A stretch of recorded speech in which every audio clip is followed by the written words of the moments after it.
é parábolas do reino. E vocês perceberam que as parábolas, elas são histórias que ilustram verdades espirituais.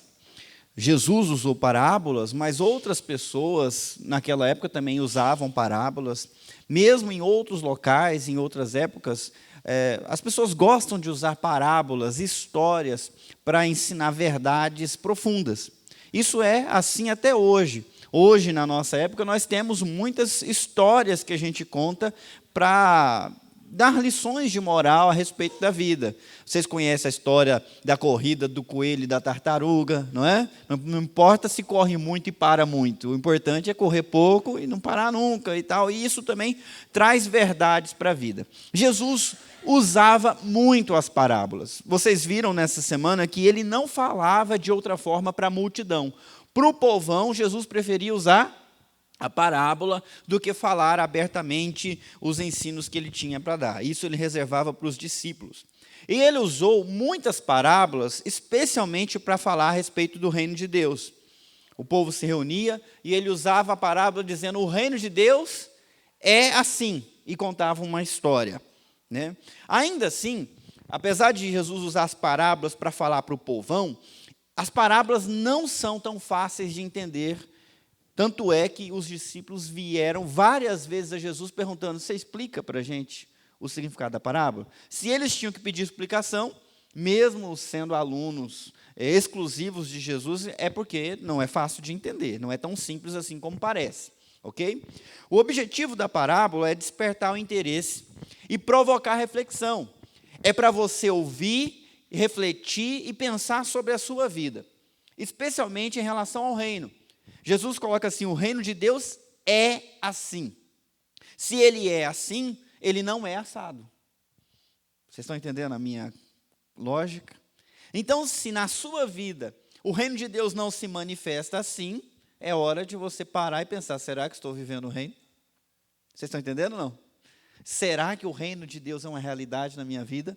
É esse o intuito da parábola, porque ele é definidamente assim e assado, de acordo com o que nós vamos ver. Essa semana nós aprendemos algumas coisas importantes sobre o reino de Deus. Eu coloquei 7 a partir das parábolas que nós vimos. Vocês vão perceber que está ligado a elas. Primeiro, está aí na sua folhinha: o reino de Deus envolve a ação natural do homem e a ação sobrenatural de Deus. Ué, de onde que eu tirei isso? A primeira parábola é como o homem que faz sua parte ao semear, mas depende de Deus para germinar e fazer crescer. Vocês lembram dessa parábola? Um homem lançou a semente e depois, estando ele dormindo ou acordado, a semente por si só germina, cresce, amadurece, aí ele vem e colhe. Então, Jesus está mostrando que o reino de Deus envolve uma ação natural e uma ação sobrenatural. Viver no reino de Deus não é só esperar Deus agir, e também não é só a gente fazer. São as duas coisas junto. A gente buscando, a gente fazendo o que é a nossa parte, e Deus fazendo aquilo que é sobrenatural na nossa vida e também através de nós. Nós lançamos sementes, nós regamos sementes, mas é Deus quem germina e faz crescer. O reino de Deus é assim, ele é dinâmico, ele envolve responsabilidade humana e ele envolve ação espiritual sobrenatural de Deus. Você precisa ter essas duas coisas na sua vida para ter certeza que você está vivendo o reino de Deus. Você não fica de braços cruzados esperando Deus agir, e nem você consegue fazer tudo, mas você colabora com essa ação divina e o reino de Deus cresce e se desenvolve na sua vida. Continuando, 2, o reino de Deus começa com uma pequena semente de fé e culmina numa vida grandiosa, numa maravilhosa e boa vida, como diz um outro autor. Da onde que eu tirei isso? É como uma semente de mostarda pequenina que vira uma hortaliça grande o suficiente para servir de abrigo para as aves. Vocês lembram dessa parábola também, que vocês leram durante a semana. O grão de mostarda era a menor semente conhecida na época. E Jesus fala: é assim o reino de Deus. Ele é pequenininho, uma sementinha pequenininha que você coloca ali, mas ela cresce o suficiente para servir de abrigo para as aves, se torna a maior das hortaliças, né? O reino de Deus, ele começa assim, pequenininho. E começa com uma semente de fé, que você não dá nada por ela. Mas ela tem em si um poder grandioso para trazer à realidade algo que não dava para imaginar. Quando a gente pega uma semente, não dá para saber como é que ela vai ficar depois. Vocês já compraram aquelas pacotinhos de semente para fazer um hortinho em casa? Quem já fez isso? Sim, eu faço constantemente. Eu estou com uma de coentro para plantar e eu nem vi como é que é a semente de coentro ainda. Mas uma coisa que me deixa impressionado é que aquele pacote é desse tamanho, parece um envelope. Aí você abre, tem um outro pacotinho menor dentro. Aí você pega e abre, a sementinha, se você cair no chão, você não pega mais. Não é? Porque é muito pequenininha. Eu plantei rúcula, eu já plantei salsinha, é muito pequenininha a sementinha. E você vai, semeia ali, nos buraquinhos, tampa, molha na terra já preparada. De repente aquilo brota e vira uma hortaliça. Quem diria que aquela sementinha ia virar uma cabeça de alface? Com várias folhas. Não é impressionante o poder que tem a semente? A fé é assim. Quando a gente coloca fé nas palavras de Jesus, parece uma coisa simples, parece uma coisa pequena, mas traz em si o poder para gerar uma vida que cresce, desenvolve, tem uma natureza própria, uma identidade própria. É importante que a gente entender que a nossa vida precisa ser assim, em fé.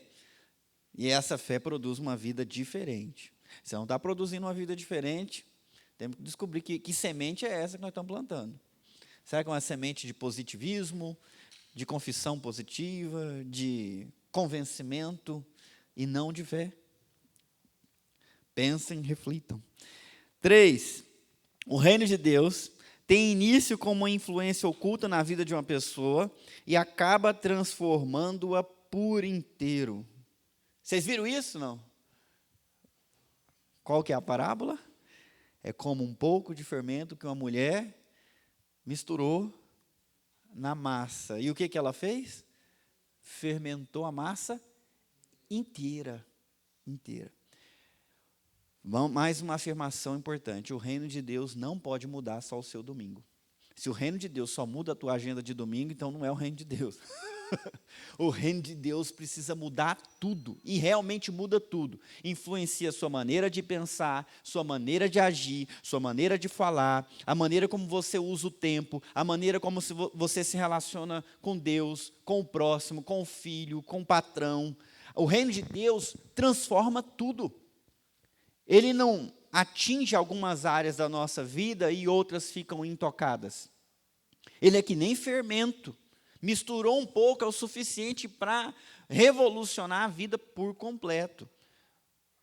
E aí você avalia, o que você está experimentando é o reino de Deus, está transformando todas as áreas?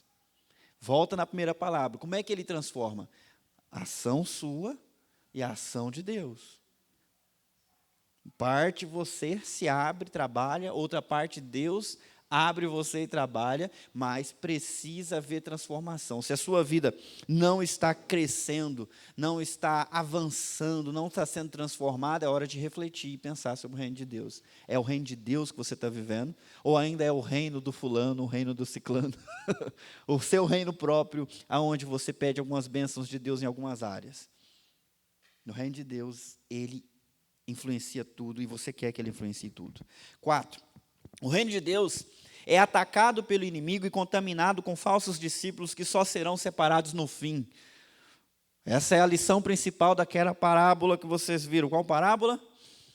A parábola do joio no meio do trigo, e que só pode ser separado na hora da colheita. Jesus mesmo explicou a parábola dizendo, o semeador, o agricultor é o filho do homem, ele está falando dele. O campo é o mundo, a semente é o evangelho, e o inimigo que vem e planta semente de joio é quem? É o diabo. Então você vê que Jesus vem, cultiva a terra, faz a sua plantação. Vem o diabo e planta a semente dele no meio. E quando os trabalhadores vêm, quer que a gente arranque o joio? Qual que é a resposta? Não, para não correr o risco de arrancar o trigo junto. Deixa os dois crescerem juntos, na hora da colheita, a gente separa o trigo do joio. E aí ele fala, o que é a colheita? Vocês viram, não? Quando Jesus explicou? Não viram, né? Estava lá no versículo 36. A colheita é o último dia, quando Deus vem e separa uma coisa da outra. Ok. Esse aqui já começa a ficar sério o negócio, né? A pergunta é: você é trigo ou você é joio? Porque existem as duas coisas e um parece com o outro. Eu sei que quando a gente lê essa parábola, a gente começa a ficar desconfiado de quem está do lado da gente, né? Você é trigo ou você é joio?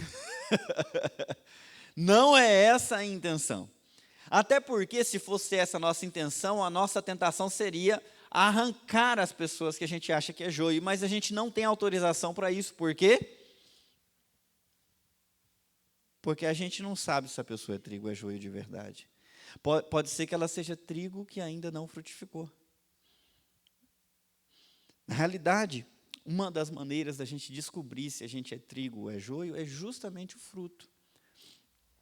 Na hora da colheita, o pé de trigo tem trigo e o de joio não tem. Porque não é trigo, é joio. Então é para você avaliar a você mesmo. Essa parábola é para você avaliar a sua conduta, os frutos da sua vida, se está cada vez mais parecido com o reino de Deus. E se não tem esse fruto, é hora de se expor mais ao reino de Deus, é hora de buscar com fé, com vontade, fazer aquilo que é a sua parte para Deus fazer a parte dele. Novamente eu volto na primeira parábola. É hora de avaliar e de dizer, cara, eu não estou vivendo uma vida cristã de verdade, porque eu não estou vendo esse resultado, eu não estou vendo essa mudança, eu não estou vendo esse fruto, e eu quero ver, porque eu não sou joio, meu Deus do céu, eu não quero ser joio. E aí, faz o que é teu papel. Muita gente ouviu essa parábola e foi embora, não ligou. Os discípulos ouviram, entenderam o significado e viveram para ver a vida deles frutificar como um bom trigo. 5. O reino de Deus pode ser encontrado por quem não estava procurando. Vocês viram isso nas parábolas, não? Sim ou não? Vocês estão pensando, de onde que o pastor tirou isso? Vocês viram, claro que vocês viram. A parábola é como alguém que inusitadamente encontrou um tesouro escondido. Eu sei que quando vocês leem isso, tem muita coisa que passa batido. Gente, será que é normal alguém esconder um tesouro num campo? Se você tivesse um tesouro, onde você esconderia? Num campo onde todo mundo passa? Onde você esconderia?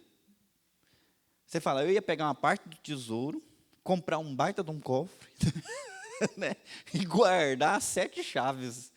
Se você tem um tesouro, você deixa perdido num campo? Vocês precisam entender que isso aqui é muito improvável.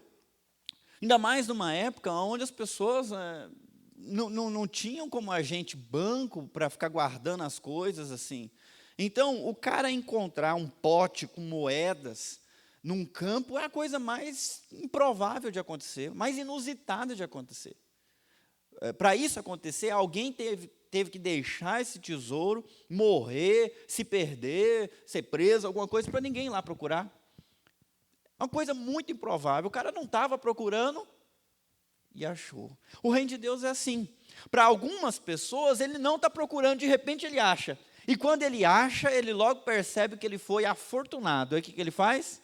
Eu não posso me apropriar desse tesouro porque não é meu campo. Então ele vai e abre mão de tudo que tem para se apropriar do campo e do tesouro. Isso é importante. Às vezes a pessoa não está procurando, mas quando ele acha, ele entende que ele é afortunado e troca tudo pelo tesouro. O reino de Deus é assim. Para algumas pessoas, você já deve ter visto isso. Alguns de vocês experimentaram isso. Estava perdido na vida, zanzando por aí, quando de repente, pau, alguém trouxe o evangelho para você, você ouviu e falou, uau, agora eu encontrei o significado para a vida, eu encontrei resposta, e aí você abraçou com tudo, e tirou tudo da prioridade, agora o meu coração é de Jesus, e foi assim. Só que tem mais um aí, o 6.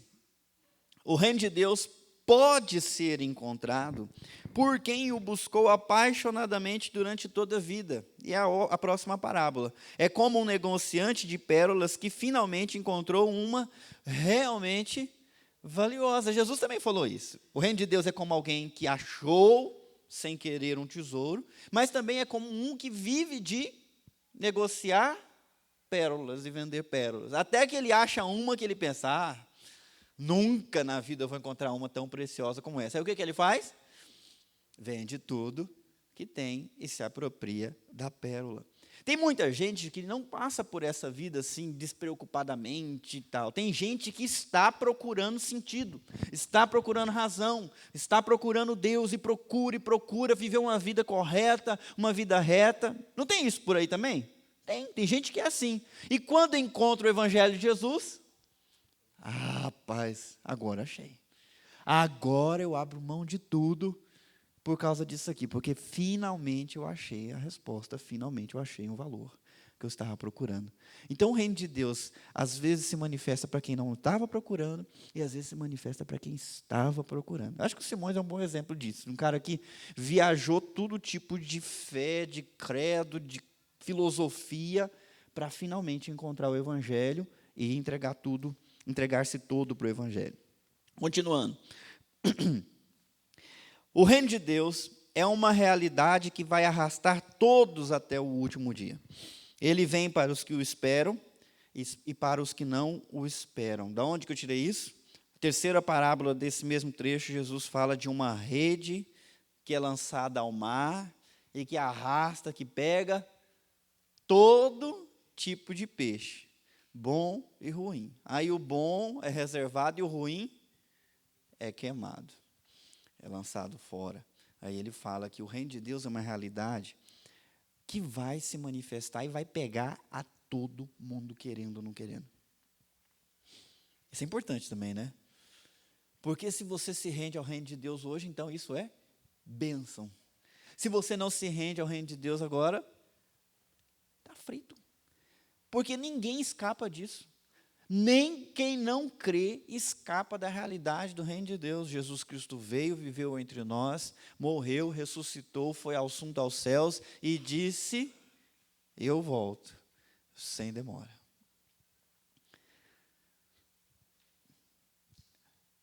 É uma realidade.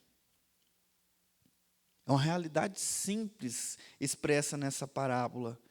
E por isso nós precisamos estar atentos, não só à nossa vida com Deus, mas também à nossa missão, para pregar esse reino para as pessoas antes que venha o último e terrível dia, e elas sejam pegas de surpresa.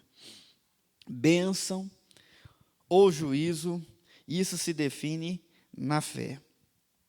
Pela fé, alguns entendem que seguir Jesus é a coisa mais importante, e abrem mão do resto.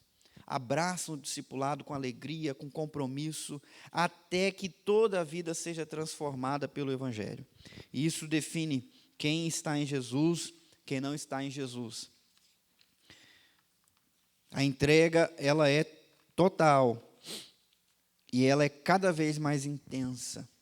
E eu espero que seja assim na sua vida. O versículo que nós vamos decorar essa semana é Mateus 13, 44. O reino dos céus é como um tesouro escondido que um homem descobriu num campo. Em seu entusiasmo, ele o escondeu novamente, vendeu tudo o que tinha e com o dinheiro da venda comprou aquele campo. Eu quero que você decore esse versículo, mas acima disso, eu quero que você faça isso todo dia. Que você seja capaz de valorizar o reino como ele merece ser valorizado, inclusive abrindo mão das outras coisas para poder tê-lo. A tarefa da semana tem a ver com essa parábola, com esse versículo. Olha só o que eu escrevi aí. A vida é um negócio constante. Mesmo você que não acha que é um bom negociante, fica negociando o dia inteiro. Além de comprar, vender e contratar serviços, também negociamos o nosso tempo e vida, buscando aquilo que nos satisfaz. Parece uma mulher na feira, né? Pega uma maçã, não, essa está feia. Não, pega uma laranja, não, essa está murcha. Pega um limão, não, essa casca aqui está muito engrugida, né? Precisa ser uma casca lisinha. O limão da casca lisinha é o limão que tem mais suco. Vocês sabiam disso, não sabiam? Não? Aí, tá vendo? Quem não sabia aprendeu agora. Ah, é assim? Pois é. Você pegar uma da casca muito enrugada, vai levar um limão seco para casa. Então, fique esperto. A gente negocia o tempo todo. A gente fica tentando trazer para a nossa vida aquilo que satisfaz. Satisfaz. Então, a gente está negociando. A gente quer envolver o nosso tempo naquilo que satisfaz. E a gente vai vivendo assim, criando bons hábitos ou criando maus hábitos, mas sempre buscando satisfação. O problema é que, infelizmente, costumamos fazer maus negócios com o nosso tempo, com a nossa vida. Especialmente quando trocamos o reino de Deus por outras coisas. E isso é fácil demais de fazer, não é não? Olha, a gente pode fazer um curso, a gente pode ganhar mais dinheiro. Ou a gente pode estar cansado e pensar, eu preciso descansar, então eu vou assistir uma série, vou maratonar hoje, né? Vou pegar essa série que o povo falou que é legal aqui na Netflix e vou embora. E aí a gente faz o que a gente satisfaz. A gente vai para um almoço muito gostoso. Não, eu vou comer mais uma vez porque, né, mereço satisfação. E aí a gente se satisfaz. E às vezes nem pode, mas vai lá. E a gente fica atrás de satisfação. O problema é que às vezes a gente se satisfaz tanto durante um dia e não se satisfez com algo que é realmente satisfatório, como o reino de Deus. A gente trocou ele por outras coisas. Infelizmente hoje não deu tempo, Deus, de orar, hoje não deu tempo de eu me dedicar, hoje não deu tempo. Mas na realidade o que você fez? Você vendeu. E vendeu mal o seu tesouro. Você trocou algo precioso por algo de menor valor. E acha que ficou na vantagem, mas você fez um mau negócio. Pergunta, algum de vocês já fizeram um mau negócio? Os caras aqui já compraram um carro que foi um mau negócio? Esse dói, hein? Você sonha com o carro, aí você vai lá e compra, aí você descobre que está com problema aqui, está com problema lá. Você tem vontade de pegar o antigo dono, enfiar a cara dele no chão, né? Além de ter raiva do antigo dono, você tem raiva de si mesmo, pensando, onde que eu estava com a cabeça? A mulherada já comprou um eletrodoméstico que era um sonho de consumo, depois percebeu que era um estorvo, não funciona, ou estraga, só dá dor de cabeça. Mau negócio. Se a gente começasse a ficar esperto, igual a gente fica esperto para comprar as coisas, em relação ao reino de Deus e fazer bons negócios, essa semana a tarefa é fazer um ótimo negócio. Qual será essa tarefa, pastor? A sua tarefa é fazer um bom negócio espiritual essa semana. Como assim? Você vai trocar algo que costuma fazer rotineiramente pelo reino de Deus. Por exemplo, eu costumo ficar um pouquinho mais na cama porque é gostoso demais. Me traz muita satisfação. Eu queria que você escolhesse esses 20 minutos aí mais gostoso e trocasse por algo mais gostoso. Entendeu? Por algo mais precioso, como a oração, como meditação. Eu tenho vários exemplos aí. Troque a TV pela leitura bíblica. É uma boa troca. Se você já assiste TV, gosta de assistir TV, não é pecado assistir TV, mas eu lhe garanto que algo mais legal do que assistir TV é, por exemplo, trocar um programa que você gosta e dizer para Deus, Deus, eu gosto muito disso aqui, mas eu gosto mais do Senhor. Então, essa semana eu estou trocando isso por aquilo. Eu quero ter mais tempo com o Senhor, com a sua palavra. Só para mostrar o quanto que eu aprecio, né, a tua palavra. É um exemplo. Outro, alguns minutos de sono pela meditação. Outro, muito legal, o celular, por uma visita, um ato de serviço. Perceba, eu não estou pedindo para você encaixar Jesus na sua agenda. Eu estou pedindo para você tirar alguma coisa e colocar algo espiritual no lugar. É um exercício para você fazer essa semana como aquele mercador de pérolas. Trocar uma coisa pelo outro, negociar, investir em algo mais precioso. É uma tarefa que vai exigir de você programação, escolha e compromisso. Você precisa pensar o que você vai fazer. Eu já decidi qual vai ser a minha essa semana. A minha vai se repetir todo dia. Eu já sei o que eu vou fazer. Agora você vai orar e vai pensar o que eu vou trocar. Se eu posso te dar uma dica, leve esse negócio à 10ª potência. Faz isso. Às vezes que eu fiz um negócio louco desse aí, Deus também fez um negócio louco na minha vida.